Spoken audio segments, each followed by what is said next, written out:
మరి మమ్మల్ని ఇక్కడికి ఆహ్వానించిన దైవ సేవకులకి వందనాలు, ఈ కుటుంబస్తులకి వందనాలు, సంఘ పెద్దలకి వందనాలు, ఇక్కడికి వచ్చిన మీ అందరికి వందనాలు. దేవాది దేవునికి కోట్ల కొలది వందనాలు. మంచిది. మనం కొంతసేపు దేవుని వాక్యాన్ని మనము చూసుకుందాము. కీర్తనలు 90 అధ్యాయంలో దేవుని వాక్యము సెలవిస్తుంది. 90 అధ్యాయంలో ఉందో ఇక్కడ ఒక మాట ఉంది, నరులారా తిరిగి రండి. నీ దృష్టిలో ఏ సంవత్సరం గతించను నిన్నటి వలె ఉన్నవి. 1000 సంవత్సరం దేవుని గతించినా కూడా నిన్నటి వలె ఉన్నవి. మనుషులు మట్టికి మార్చుచున్నావు, నరులారా తిరిగి రండి అని దేవుని వాక్యం చదివిస్తుంది. ఇంకా అట్టే ముందు చదువుకుంటా పోతే మనిషి ఆయుష్ ఎంత అంటే 70 సంవత్సరములు, అధిక బలం ఉంటే 80 సంవత్సరములు. ఈ 70 సంవత్సరములు, 80 సంవత్సరములు, లేకపోతే 5 సంవత్సరములు, 10 సంవత్సరములు అంతే. మరణానికి చిన్న పెద్ద లేదు, కులము పట్టించు కాదు, గోత్రం పట్టించు కాదు, మరణాన్ని అందరూ సమానమే మరణానికి. అందుకనే దేవుని బిడ్డలారా, ఇప్పుడు మనం కొన్ని వాక్యాలు మనం చూసాం. నోవాహు అనే ఒక భక్తుడు 360 సంవత్సరాలు బ్రతికి ఇంటి వారిని రక్షించుకున్నాడు. 360 సంవత్సరాలు బ్రతికి దేవుని సువార్త చేశాడు, కుటుంబ ప్రార్థన పెట్టుకున్నాడు ఇంట్లో. దేవునికి అనుదినము అనుక్షణము దేవునితో భయభక్తులు కలిగి జీవించే వాళ్ళు నోవాహు కుటుంబం 360 సంవత్సరాలు. అందుకనే ఆ కుటుంబం జలప్రలయానికి కొట్టుకొని పోలా, దేవుని ఉగ్రతకి గురి కాల. అందుకని నేనేం చెప్తున్నానంటే, ప్రతి కుటుంబము కుటుంబ ప్రార్థన కలిగి ఉండాలి ఉదయం సాయంత్రం. ఇంకో చాట ఉంది, మొదటి జామున లేచి నీ పసిపిల్లల కొరకు నీళ్లు కుమ్మరించినట్లుగా మీ హృదయాన్ని కుమ్మరించి ప్రార్థన చేయాలా. కుటుంబం కోసం, బిడ్డల కోసం ఎవరైతే ప్రార్థన చేస్తారో వారి కుటుంబం సంతోషంగా ఉంటుంది. ఆ కుటుంబం ఎప్పుడు దీవెనకరంగా ఉంటుంది. మొదటి జామున లేచి ఎంతమంది ప్రార్థన చేస్తున్నారు? చేతులు ఎత్తండి. 1 2 3 4 5 అంటే కొంతమంది ఎత్తారు, కొంతమంది ఎత్తలేదు. తల్లిదండ్రి ప్రార్థన బిడ్డలకి కంచె లాంటిదమ్మా, కంచె లాంటిది. కనుక మీ కుటుంబం కోసం, మీ బిడ్డల కోసం ప్రార్థన చేయండి. దేవుడు ఖచ్చితంగా వారిని అపాయాలు తప్పిస్తాడు, అన్ని విధాలుగా క్షేమంగా ఉంటారు. ఓకే, మంచిది. ఇంకా మనం ముందుకు పోతే, యోబు అనే ఒక భక్తుడు ఉన్నాడు. యోబు అనే భక్తుడు, ఆయనకి ఆ ఊరిలోనే మంచి ధనవంతుడు, ఆ ఊరిలోనే గొప్పవాడు. దురాత్మ వచ్చింది, చూసినవా యోబు నువ్వు ఆశ్రయించబట్టే కదా యోబు ఇంతగా 1వ అధ్యాయం ఉంటుంది, యోబు ఇంతగా ఇచ్చాడు. నువ్వు కంచె వేసావు కదా యోబు కుటుంబానికి, ఒక్కసారి కంచె తీయి నేను మొత్తుతా, అప్పుడు ఏమంటాడో చూద్దాం. సరే తీసుకో, అతను ప్రాణం మాత్రం ఉంటుంది కానీ సరే కంచె తీశాడు. ఇక స్టార్ట్ అయింది. ఇక అర్ధరాత్రి పడుకున్నాడు, ఒక పెద్ద రాసపుండు పుట్టింది. ఇక్కడ పెద్ద రాసపుండు వచ్చి ఇక్కడ గిచ్చాడు, ఇక అట పొడిచాడు. ఇక ఎక్కడ పక్కలో పొడిచాడు, పక్కంతా చెడిపోయింది, కుళ్ళిపోయింది. ఇక చల్లి పెంకుతో గీక్కున్నాడు. స్టార్ట్. పిల్లలు భోజనం చేస్తుంటే గోడ పడింది, పిల్లలు చచ్చిపోయారు. అట్లా తనకు ఉన్నదంతా పోయిందండి, ఉన్నదంతా పోయింది. కానీ ఒక్క మాట కూడా దేవుడు దూషించలే. ఆయన ఒక్క మాట కూడా దేవుడి మీద కోపడలేదు. ఆయన ఒక్క మాట కూడా అసలు ఎలా భరించాడు? మనం ఒక బిడ్డ పోతేనే, నా బిడ్డ పోయింది, దేవుడు నాకు చిన్న సోపు చేశాడు, నా బిడ్డ పోయింది, దేవుడు నాకు అన్యాయం చేశాడు, నా బిడ్డ పోయింది, దేవుడు నా మీద కక్ష కట్టినట్టున్నాడు దేవుడు. దేవుడు బిడ్డలారా, ఒక భక్తుడు, ఆయన 1,00,000 మంది సంఘం మద్రాసులో, ఆయన పేరు చనిపోయాడు. ఆయన పేరు ఏంటంటే, పెద్ద సంఘం, ఇప్పుడు మద్రాసులో పెద్ద సంఘం వాళ్ళది, ఇప్పుడు ప్రజెంట్ కూడా పెద్ద సంఘం వాళ్ళది, మద్రాసు వాళ్ళదే. ఆయన రమ్మనుచున్నాడు అనే పాట పాడాడు కదా ఆయన. దినాకరం గారు ఒక పెద్ద భక్తుడు, 1,00,000 మంది సంఘం అయింది. యాక్సిడెంట్ సేవ చేసుకుని వస్తుంటే, దేవుని పరిచయం చేసుకుని వస్తుంటే యాక్సిడెంట్ అయ్యి పెళ్లికి ఎదిగిన కూతురు చచ్చిపోయిందండి. మనం 10 సంవత్సరాలు 12 సంవత్సరాల అబ్బాయికి ఇంత అసలు పెళ్లికి ఎదిగిన కూతురు చక్కగా పెద్ద చదువు చదివి ఇక ఒక పెళ్లి చేసుకొని మంచి ఉద్యోగం చేయాలి, కూతురు చనిపోయింది. ఇక అసలు ఆయన బాధ ఎట్లుంటుందండి? ఇక అన్నో నీళ్ళు మానేశాడు. ఏందయ్యా, నిన్నెంత సేవ చేస్తున్నాను కదా, 1,00,000 మంది సంఘం కదా, నాకు ఇంత ఇంత అభివృద్ధి చేసిన కదా, నేను నీకేం తక్కువ చేసే చెప్పయ్యా అని ఇక దేవుడిని అసలు దేవుడికి ఒక మాట చెప్పండి, దేవుడికి ఇంకా కాల్సి ఆడేట్ల దేవుడిని చెప్పేసయ్యా ఇంత సేవ చేస్తున్నా, ఇంత నీతిగా ఉన్నా, నాకా ఎట్ట జరిగింది, నాకా ఇంత బాధ, నాకా ఇంత కడుపు కోత, నాకా ఇంత గుండె కోత, నాకా ఇంత మనసు గాయం, చెప్పయ్యా అంటే ఒక్క క్షణము నువ్వు రంగు చూపించాడు. చూపిస్తే ఆ పాప ఏం చేస్తుంది తెలుసా? దేవతలు పాటలు నేర్పుతుంది. పాటలు, సండే స్కూల్ పాటలు దేవతలకి మంచి మంచి పాటలు నేర్పుతుంది. దేవతలు పరిచయం చేస్తుంది ఆ బిడ్డ. అప్పుడు ఇక చూసి, ప్రభువా అసలు ఇక్కడ కంటే ఈ భూలోకంలో ఉండటం కంటే కూడా అక్కడ ఉండటమే మంచిదయ్యా, అది బెస్ట్ ప్లేస్ లో ఉందయ్యా, దేవదూతలకు పాటలు నేర్పుతుందయ్యా, దేవదూతలకి పరిచయం చేస్తున్నాయి ఆ బిడ్డ అని ఇంకా ఆ గురించి ఎప్పుడు చింతించాలి. దేవుని బిడ్డలారా, దేవుడి బాబుని తీసుకుపోయాడంటే పసిగందు, పాపం చేయనివాడు, అబద్ధమాడినవాడు, ఎవరిని మోసం చేయడం పసిబిడ్డ దేవుని సన్నిధిలో పరిచయం చేయటానికి దేవుని పిలుచుకున్నాడు. దేవుని సన్నిధిలో దేవుని ఆరాధించడానికి పిలుచుకున్నాడు. పసిబిడ్డ లాంటి వాడితే దేవుని రాజ్యం, పసిబిడ్డ లాంటి వాడితే దేవుని యొక్క మరి దేవుని సన్నిధి. అందుకని దేవుని బిడ్డలారా, దేవుని వాక్యం చూస్తున్నాడు. ఇంకొక సేవకుడు కూడా ఇంకొక అమెరికాలో సేవ చేస్తాడు. ఆయన అమెరికాలో పెద్ద సేవకుడు. ఆయన కూతురు కూడా 21 రోజు ఉపవాసం ఉంది. 21 రోజు ఉపవాసం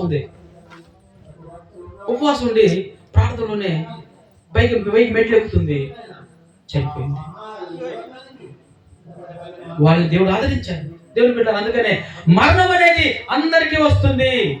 అందుకే పౌలు అంటాడు, నిరీక్షణ లేని వారి వలె ఇతరుల వలె మీరు దుఃఖపడద్దు, మీరు బాధపడద్దు, ఒకనాడు వారిని మనం చూస్తాము. ఎందుకు భయము, ఎందుకు దిగులు? ఈ భూమి మీద ఎవరు శాస్త్రము? అందరూ పోవాల్సిన వాళ్ళే, కానీ వెనక ముందు. స్త్రీకి పుట్టిన నరుడు మిక్కిలి కొద్ది దినముల వాడై బాధనందును, పువ్వులాగా వికసిస్తాడు. తర్వాత బాధ అంటే మనిషి ఆయుష్, వాళ్ళు ఎంత కోటీశ్వరులైనా సరే, వాళ్ళు ఎంత ధనవంతులైనా సరే, మరణము తప్పదు. అందుకనే మరణము చుడుగా బ్రతుకున్నాడు ఎవడు? మరణం చుడుకుని బ్రతికినాడు ఎవరమ్మా? 1,00,000 కోట్లు ఉన్నాయి, చాలా మందికి 1,00,000 కోట్లు ఉన్నాయి, దిక్కులేని సాగు చేస్తున్నారు. అందుకనే దేవుని బిడ్డలారా, మరణం అంటే మనం అందుకనే ఫిలిప్పీ 1:21 అపోస్తలుడు పౌలు గారు అంటాడు, నా మట్టుకైతే బ్రతుకుత క్రీస్తే, చావైతే లాభము. అంటే చావు లాభం అంటాడు ఇక్కడ. దావీదు మహారాజు కీర్తన 16 అధ్యాయంలో 116లో 15లో ఉంది. అక్కడ యెహోవా భక్తుల మరణము విలువైంది, మరణం విలువైంది, మరణం మేలుకరమైంది. యోహాను రాస్తాడు, ప్రకటన గ్రంథంలో అంటాడు, నా ప్రభునందు మృతుల ముదులు ధన్యులు. అంటే మరణించిన వారు ధన్యులని, మరణించిన వారు లాభంలో ఉన్నారని, మరణించిన వారు ప్రభు దగ్గర ఉన్నారని, మరణించిన వారు దేవుని సన్నిధిలో ఉన్నారని, వారికి లాభం, వారికి మేలు, వారికి ధన్యత. అందుకని దేవుని బిడ్డలారా, ఈ బాబుని గురించి మనం చింతించొద్దు. బాబుని దేవుడు పిలుచుకున్నాడు, బాబుని దేవుని సన్నిధిలో ఉన్నాడు. బాబుని ఒకనాడు ఖచ్చితంగా మనము చూస్తాము. అందుకని దేవుని బిడ్డలారా, సరే ఇప్పుడు ఏం చేయాలి? తల్లిదండ్రులు ఏం చేయాలి? ఈ బంధువులు ఏం చేయాలి? ప్రార్థన చేయాలి. ప్రార్థన చేసినప్పుడు దేవుడి కుటుంబానికి ఆదరణ ఇస్తాడు. చెప్పాను కదా, అసలు కుటుంబం చచ్చిపోయిన పిల్లలు 7 చచ్చిపోయారు. ఆయన ఎంత బాధపడాలి? దేవుడు దూషించాడా? దేవుడి మీద కక్ష కట్టాడా? నేను మందిరానికి రాను, నేను ఆరాధించను అన్నాడా? అనలా. కుటుంబం పోయింది. అందుకే దేవుని బిడ్డలారా, దేవుడు ఉన్నాడు, దేవుడు మరి ఆదరిస్తాడు. అందుకనే మిమ్మల్ని ముదిమి వచ్చే వరకు ఎత్తుకుని ముద్దోడు వాడను నేనే నేనే, నా చంక పెట్టుకున్న నేనే. ప్రజలారా. దేవుడు ఈ కుటుంబాన్ని, అందుకని ఒకని తల్లి వాడిని ఆదరించినట్లుగా నేను మిమ్మల్ని ఆదరించు. ఆదరించదును, మిమ్మల్ని అనాథులుగా విడువను. విడువను. మీరు అనాథులు కాదు, మీరు దుఃఖపడద్దు. దేవుడు మీతో ఉన్నాడు. దేవుడి యొక్క శక్తి ముందు, దేవుడి యొక్క ప్రేమ ముందు ఒక చిన్న గాయం అంతే, గాయం, ఒక గాయం ఇది. ప్రభువా ఈ గాయాన్ని తీసివేస్తే దేవుడు తీసివేస్తాడు. ఇది కష్టంగానే ఉంటుంది, అయినప్పుడు కూడా దేవుడు మహాగణుడు, మహోన్నతుడు, రాజుల రాజు, ప్రభులు ప్రభు, మన కోసం రక్తం వచ్చి ప్రాణం పెట్టి, ఆయన మన నిమిత్తం అసలు తన ప్రాణాన్ని పెట్టాడు కదా. ఏ మంచి లేని వారి కోసం ఆయన ఇంత త్యాగం చేశాడు కదా. ఏ మంచి లేని, అసలు ఆయన చనిపోయాడు కదా. అందుకని తిమోతి అంటాడు, ఆయన మరణంలో నేను కూడా పాల్గొంటాను, అలాంటి మరణం నాకు రావాలంటాడు. యేసు ప్రభు ఎలా మరణించాడు? ఆయన ఏమన్నా పాపం చేశాడా? ఆయన ఏమన్నా దొంగతనం? అసలు ఎందుకు ఆయన మరణించాల్సి వచ్చిందంటే, ఇదిగో మీ అందరి కోసం నేను మరణిస్తున్నా, మీ అందరి కోసం నేను రక్తం కాలుస్తున్నా. హెబ్రీ పత్రిక 2:14-15 ఉంటుంది. ఆ పిల్లలు రక్త మాంసములు గలవారైనందున, రక్త మాంసములు గలవారైనందున మరణం యొక్క బలముగాలి వాళ్ళ నుండి రక్షించడానికి ఆయన కూడా రక్త మాంసంలో పాలివాడాయును.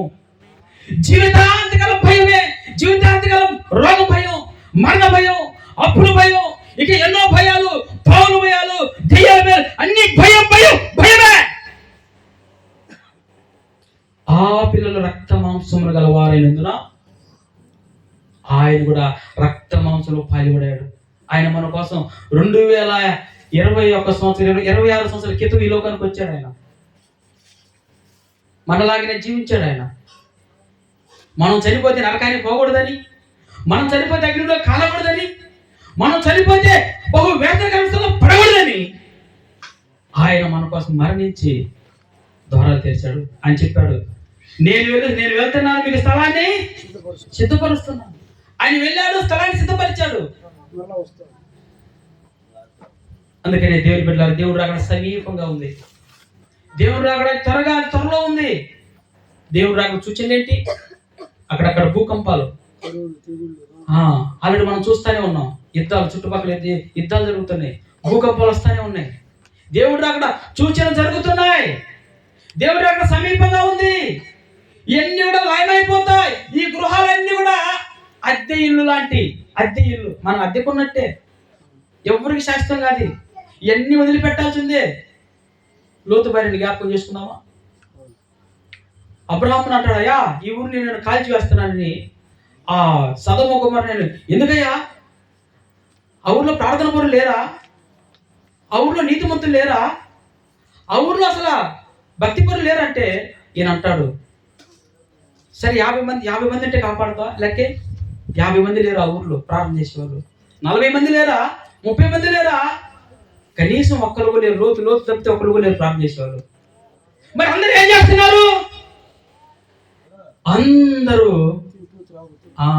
తింటున్నారు, తాగుతున్నారు, చేస్తున్నారు. దేవుని బిడ్డలారా, సేమ్ అదే కాలంలో ఉన్నాం, అదే సమయంలో ఉన్నాం, అదే వాతావరణంలో ఇప్పుడు కూడా ఉన్నాం. మనం తింటున్నారు, తాగుతున్నారు, పెళ్లి చేసుకుంటారు, ఇస్తున్నారు. కానీ మరి దేవుడు ఉన్నాడు, దేవుడికి భయపడాలి. మరి మనం తాగుడు మానాలి, బూతులు మానాలి, మళ్ళీ మన శరీరాన్ని మనం కాపాడుకోవాలి, నీతిగా ఉండాలి, భక్తిగా ఉండాలి, దేవునికి భయపడాలి. దేవుని వాక్యం సెలవిస్తుంది, ఎవరు దీన మనసు కలిగి ఉంటారో వారిపైన కనుదృష్టి ఉంటుంది, వాడిని పూర్ణ శాంతి గల వాడిగా కాపాడుతాను అంటాడు. అందుకనే దేవుని బిడ్డలారా, దేవుని వాక్యం గురించి సెలవిస్తుంది, మరణము చూడక బ్రతుకు నరుడు ఎవ్వరూ లేరు. నాకు తెలిసిన ఒక అతను విశాఖపట్నంలో దాదాపు ఆయనకి 1000 కోట్ల ఆస్తి ఉంది. కుర్రోడు యవ్వనస్తుడు, 22 సంవత్సరాలు, మంచి చదువు. అకస్మాత్తుగా 22 సంవత్సరాల అబ్బాయి, చాలా ఆస్తి ఉంది, అకస్మాత్తుగా వెళ్ళిపోయాడు. ఒక్కగానొక్క కొడుకు ఒక కూతురు ఉన్నారు. ఇప్పుడు అసలు వాళ్ళు ఏం చేయాలా? ఏమండి అమ్మా, ఒక 10 నిమిషాలు అండి అమ్మ, 10 నిమిషాలు అండి, నేను ముగిస్తాను. దేవుడు బిడ్డారా చూడండి ఎంత బాధ అంటే వాళ్ళు తట్టుకున్నారు. దేవుడు ఆదరించాడు, దేవుడు కనికరించాడు, ప్రార్థన చేశాం. అందుకనే దేవుని బిడ్డారా దేవుని వాక్యం సెలవిస్తుంది, యెహోవా భక్తుల మరణం ఆయన దృష్టికి విలువ కలిగింది. యెహోవా భక్తుల మరణము లాభకరమైంది. యెహోవా భక్తుల మరణము ధన్యకరమైనది అని దేవుని వాక్యము సెలవిస్తుంది. అందుకనే దేవుని బిడ్డలారా మరి మన పితరులైన వారు కుటుంబాన్ని మంచిగా పెంచిన వారు ఉన్నారు. కుటుంబాన్ని చాలా భక్తిపరులే. సమయం చూస్తే చాలా భక్తిపరుడు, కానీ కొడుకులు ఎలా ఉన్నారు? దుర్మార్గులు అయిపోయారు కొడుకులు. మరి ఇంత భక్తిగా ఇంత జీవించిన ఆయన భక్తి అయితే వ్యర్థమేనా? దేవుని బిడ్డలారా అందుకనే నీ బిడ్డల కొరకు, నీ భర్త కొరకు ప్రార్థన చేసే బాధ్యత నీ మీద ఉంది. మగవాళ్ళు ఏముందండి, సంపాదిస్తారు, ఎంతకాలం సంపాదిస్తారు, అప్పు తెస్తారు, ఏదో ఒకటి చేస్తారు, కానీ ప్రస్తుతం కుటుంబాన్ని సాగుతారు. కానీ ఆడవాళ్ళు ఏం చేయాలా? ఇంట్లో ఉండి దివారాతులు ప్రార్థన చేయాలి, ఇంట్లో ఉండి మానక దేవుని వాక్యం వినాలి, ఇంట్లో ఉండి దేవుని ఆరాధించాలి. అందుకనే దేవుని బిడ్డలు దేవుని వాక్యం చదివిస్తుంది. మత్తయి సువార్తలో ఓ మాట ఉంది, దేవుని అక్కడ సమీపించినది మూడులో ఉంది, మూడో అధ్యాయంలో అక్కడ ఏంటంటే కాలం సంపూర్ణమైనది, దేవుని రాజ్యం సమీపించింది, మారు మనసు పొంది రక్షణ పొందండి, సర్ప సంతానమా రాబోకృతను తప్పించుకుంటకు మీకు బుద్ధి చెప్పిన వాడు ఎవడు? ఇక సమయం లేదండి, ఇక సమయం చాలా కొద్దిగా ఉంది. ఇంకా రేపు మారు మనసు పొందాంలే, రేపు బాప్టిజం తీసుకుందాంలే, ఇంకా రేపు చూసుకుందాంలే, రేపు చేసుకుందాంలే, ఇంకా ఉందిలే, సమయం ఉందిలే. ఇంకా సమయం లేదు. మనిషి ప్రాణానికి గ్యారెంటీ లేదు. అన్నిటికీ గ్యారెంటీ ఉంది, ఈ ఫోన్కి గ్యారెంటీ ఉంది, అన్నిటికీ గ్యారెంటీ ఉంది. మనిషి ప్రాణానికి గ్యారెంటీ లేదు. త్రాసు మీద ధూళి లాంటిది, పొగ లాంటిది, నరుని ఆవి గడ్డి లాంటిది. గడ్డికి వస్తే అది ఒక పూట బాగానే ఉంటుంది, రెండో పూట కల్లా సాయంత్రం కల్లా వడబడిద్ది. ఈ శ్వాస ఆగితే ఇంక ఎత్తండి ఇక అందరూ ఫోన్ చేయండి, ఇంక ఎంతసేపు వాసన వచ్చింది. దేని బిడ్డ అప్పుడు దాకా చెట్టు కొట్టిన బాడీ, అప్పుడు దాకా అత్తరేసుకున్న బాడీ, అప్పుడు దాకా 10,000 చీర కట్టుకున్నారు, అప్పుడు దాకా లగ్జరీగా జీవించారు. శ్వాస ఆగితే, కన్ను తెరిస్తే వెలుగురా, కన్ను మూస్తే చీకటిరా, నోరు తెరిస్తే శబ్దమురా, నోరు మూస్తే శబ్దమురా. ఏ జనమో తెలియదు జీవితం, ఈ క్షణమే యేసుని సొంతం.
పరుపు పైన కొల్లిన నిన్ను, మట్టి పరుపులో నిన్ను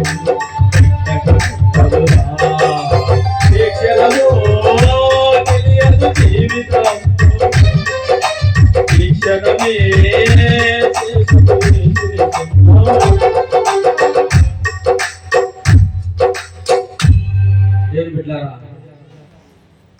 మన జీవమయ పాటిది ఇంతలో కనబడి అంతలో మాయమైపోయేది.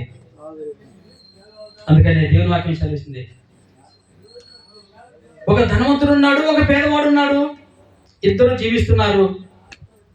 అయితే ఈ ధనవంతుడు, నా ప్రాణమా తినుము తాగుము సుఖించుము, అనేక సంవత్సరాలకు ఆస్తిని సమకూర్చాను.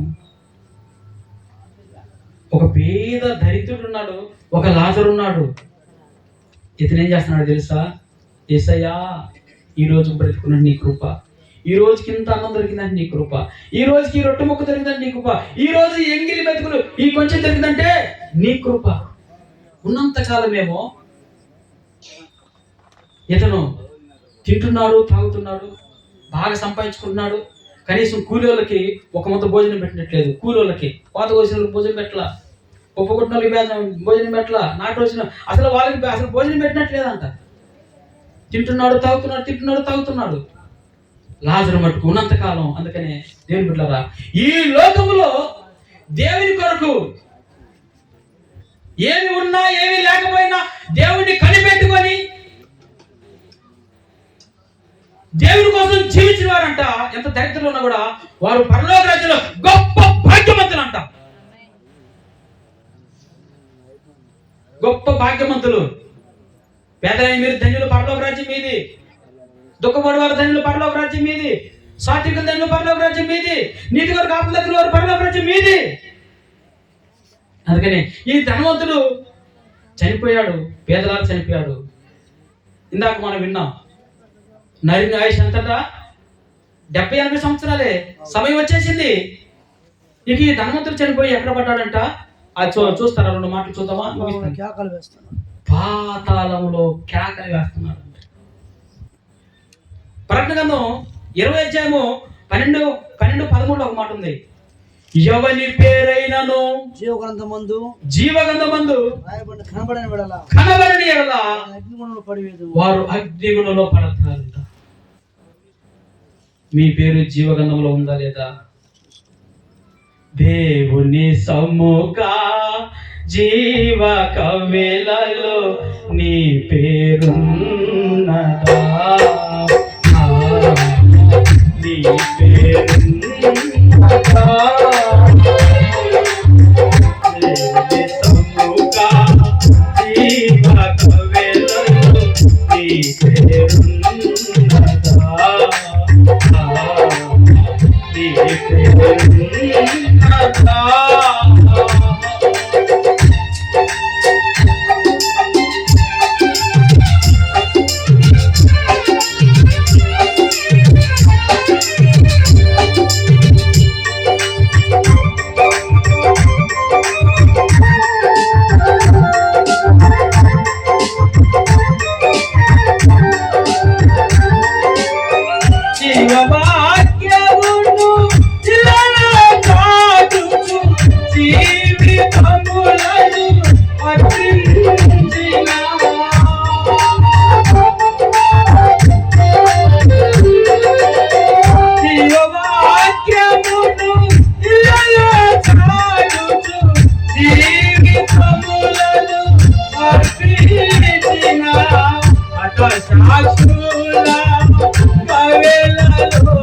దేవుని సన్నిధి మహిమాగణనిధి, దేవుని సన్నిధి మహిమాగణనిధి, దాతని వేడి వరములు పొందిన, దాతను వేడి వరములు పొందిన ప్రార్థనా వీరుల కవెలలోనా, ప్రార్థనా వీరుల కవెలలోనా నీ పేరున్నదా, నీ పేరున్నదా, దేవుని సమ్ముఖ జీవ కవెలలో నీ పేరున్నదా, నీ పేరున్నదా. గొప్పవారేమి, కొద్దివారేమి, ధనవంతులేమి, దరిద్రులేమి, ఎవరి పేరు నా జీవనంలో రాయబడకపోతే వారు మండుచున్న అగ్నిగణంలో పడతారు. పాతాళం అంట అమాంతంగా నోరు తెరుచుకుందంట, అమాంతంగా పెద్ద నోరు తెరుచుకుందంట. దానికి ఎంత మంది పడ్డా చాలు అందు. పాతాళం అంటంట ఎంత మందిని పండి ఇంకా చాలేయా, వచ్చారుగా ఈ 1,00,000 మంది చాలే, లేకపోతే ఈ దేశం చాలే, ఈ దేశం చాలే, 800 కోట్ల మంది ఉన్నారు. ఇన్ని కోట్ల మంది ఎందుకు? 800 ప్రపంచ జనాభా 800 కోట్లు పోయినా సరే నాకు చాలా అందు. జలగ పెద్ద సామెత ఒకటి ఉంది, జలగంతే ఉండేది. ఎంత రక్తం తాగింది? అది 24 గంటలు తాగదేవడది రక్తం. నాకు తృప్తి లేదు దానికి. అలాగనే పాతాళానికి కూడా తృప్తి లేదు, అమాంతంగా నోరు తెలుసుకుంది. ఎవరి మిగుదని గట్టి సింహలే మిగుదని అమాంతంగా నోరు తెలుసుకుంది. సమయం కొద్దిగా ఉందని చెప్పి హైట్లోకి దూరి సమాధానం లేకుండా, బైబిల్ చదవకుండా, తల్లిదండ్రులకి సమాధానం లేకుండా, కూతురి పిల్లలకి సమాధానం లేకుండా, ఇక ఎవరికి సమాధానం, అసలు అందరికి సమాధానం లేకుండా చేసి, గరిగిరి చేసి, కుటుంబాన్ని చిన్నభిన్నం చేసి నరకానికి పాత్రలవుతున్నారు. సమయం లేదు, సమయం చాలా కొద్దిగా ఉంది. మనం నిన్నటి వారిమే అయినా ఈ రోజు కూడా దేవుడు ఆశ పొడిగించారు. దేవుని పెట్టారా, నేను వాక్యం ముగిస్తున్నాను. ఈ ధనవంతుడు అరుస్తున్నాడు అగ్నిలో, అరుస్తున్నాడు. తండ్రి అయిన అబ్రహామా, ఒక్కసారి నన్ను కనికరించయ్యా, ఒక్కసారి నన్ను జాలిపడయ్యా, ఒక్క చిటికినట్టు ఒక్క పొట్టు అగ్నిలో కాలిపోతున్నాను, అగ్నిలో వేదన పడుతున్నాను. అయ్యా అయ్యా అయ్యా అయ్యా. లాజరు చిటికిన వేలుతోటి ఒక్క చెవులు, ఒక్క చిటిక నీళ్లు గొంతులో పోయమన్నాయా. ఏమంటే చిటికి నీళ్ళు ముంచితే గ్లాసులో ఎన్ని నీళ్ళు వస్తాయండి? సరే చిటికి నీళ్ళు కాదు, చెయ్యి మొత్తం ఉంచండి, ఒక చుక్క వస్తాయా? దప్పికి తీరదు. అలాంటి అగ్ని ఆరదు, పురుగు చావదు, పెద్ద మంటలు గప్పు గప్పు గప్పు గప్పు గప్పులు పొగలు, పెద్ద మంటలు, చాలా వేడి, చుక్క నీరు దొరక అగ్నిగుండంలో ఎలా బాధపడుతున్నాడు.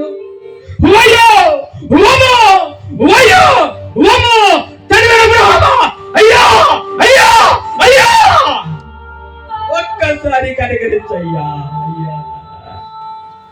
అయ్యా కాలిపోతున్నాను, అయ్యా వేదన పడుతున్నానయ్యా, ఇంకా నా కింద ఇగో భూలోకంలో నా అక్కలు ఉన్నారయ్యా, నా చెల్లెలు ఉన్నారయ్యా, ఇదిగో నా బంధుమిత్రులు అందరూ ఉన్నారయ్యా, నేను చెబుతానయ్యా, మారు పొందండి, రక్షణ పొందండి, యేసు నమ్మండి. యేసు మన పాపలకు చనిపోయాడు, యేసు రక్తం కార్చాడు, యేసు నామములోనే రక్షణ ఉంది. నేను చెబుతానయ్యా, నన్ను కిందకు పంపించాయి అన్నాడు. నా కుమారుడా అట్లా పోవడం కుదరదు. కింద నా సేవకులు ఉన్నారు, కింద సువార్త ప్రకటిస్తున్నారు, నువ్వు అట్లా పోవడం కుదరదు. వాళ్ళు అక్కడే, నువ్వు ఇక్కడే. ఎందుకంటే నీకు నేను చాలా సమయం ఇచ్చా, ఇచ్చిన సమయాన్ని దుర్వినియోగం చేశావు, ఇచ్చిన ఆరోగ్యాన్ని దుర్వినియోగం చేశావు, ఇచ్చిన డబ్బును దుర్వినియోగం చేశావు. నీకు ఇచ్చిన అన్ని కూడా వ్యర్థమైన వాటికి ఖర్చు పెట్టావు కనుక వారు అక్కడే, నీవు ఇక్కడే. అందుకనే దేవుని బిడ్డలారా, దేవుని వాక్యం చదివి ముగిస్తున్నాను. ఎవరి పేరైనా జీవనంలో రాయబడకపోతే వారు మండుచున్న అగ్నిలో అనుకుంటారు. ఇదే మిక్కిలి అనుకూల సమయము, ఇదే రక్షణ దినము, ఇక సమయం లేదు. ఒక దేశంలో 3 రోజులు కూటాలు జరుగుతుంటే అయ్యా అందరు రక్షణ పొందుతారంటే ఒక అతను అన్నాడంట, ఇప్పుడు కాదు 3 రోజులు చెప్తారనంట. ఆ నైటే భూకంపం వచ్చింది, అందరూ నిద్రలోనే పోయారు. ఇక సమయం లేదు. దేవుని బిడ్డలారా, ఇదే మీకు అనుకూల సమయము, ఇదే రక్షణ దినము. చెప్పండి అందరూ, రక్షణ లేని వారు చెప్పండి, రక్షించబడిన వారు చెప్పండి, యేసయ్యా నేను పాపినయ్యా, నా పాపాలు క్షమించయ్యా, నాకు కనబడు నాయనా, నాకు కనబడి నాతో మాట్లాడు నాయనా అని ఒక తీర్మానం చేసుకోండి. ఇది రక్షణ పొందండి, మారు మనసు పొందండి. పరలోక రాజ్యంలో మీరు కోటాది కోట్లకు దేవతలతో పరిశుద్ధులతో అక్కడ ఆకలి ఉండదు, తప్పికూడదు. పరలోక రాజ్యంలో ఎంతో సంతోషం, ఎంతో ఆనందం. ఆ దేవుని రాజ్యం కొరకు అందరూ సిద్ధపడండి. ఇదే మిక్కిలి అనుకున్న సమయం, ఇదే రక్షణ దినము, ఇక సమయం లేదు. అందరూ మారు మనసు రక్షించబడ్డ వారు స్థిరంగా నిలబడుదురు గాక, రక్షణ లేని వారు మారు మనసు పొందుదురు గాక, దేవుడి కుటుంబాన్ని ఆ బాబులేనిలోకి తీర్చును గాక, దేవుడి కుటుంబాన్ని దేవుడు ఈ కుటుంబాన్ని ఆదరించును గాక, ఆ యొక్క గాయాన్ని, ఆ బాధని, ఆ కడుపు బాధని దేవుడు తీసివేయను గాక, దేవుడి కుటుంబాన్ని ఆదరించును గాక, దేవుడి కుటుంబాన్ని పోషించును గాక, వారు సదాకాలం దేవుడు వీరిని నడిపించును గాక, దేవుడి కుటుంబాన్ని చెయ్యబెట్టుకుని నడిపించును గాక, దేవుడు వీరికి తోడైనను గాక. దేవుడి కుటుంబానికి వచ్చినప్పుడు దీవెన, పోయినప్పుడు దీవెన, ప్రతి విషయంలో సంతోషించి గొంతులేని యెహోవా గొప్పగా చేసి ఈ కుటుంబంలో గొప్ప కార్యం జరుగును గాక, అద్భుతంగా జరుగును గాక. ఆ యొక్క దుఃఖానికి బదులు దేవుడు పర్యంతర సంతోషం, పర్యంతర ఈ కుటుంబానికి ఇచ్చును గాక. ఆమేన్, ఆమేన్.